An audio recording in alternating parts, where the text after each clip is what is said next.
ఏం చేస్తున్నావా? తెల్లవాయి మిరప్పొడి బాబు. 2 గడ్డలు ఒలుస్తే ఇవైనాయి.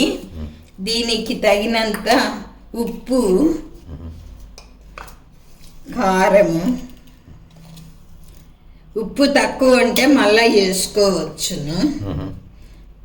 ఇవి అన్నీ కలిపి దంచాలి. పాయలు దంచాలండి. పాలింతలకు చాలా మంచిది. పాలు పడతాయండి. నెయ్యి వేసుకొని అన్నంలోకి కలుపుకొని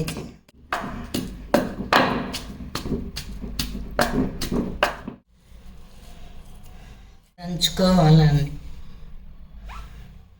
ఆయిల్ వేసుకోవాలండి.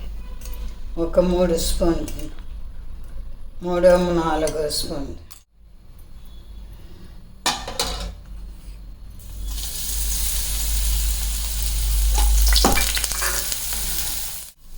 అన్నంలోకి వేడి అన్నంలో నెయ్యి వేసుకొని తింటే చాలా బాగుంటుందండి.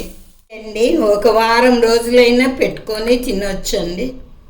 చాలా బాగుంటుంది. పప్పులోకి కలుపుకోవచ్చు.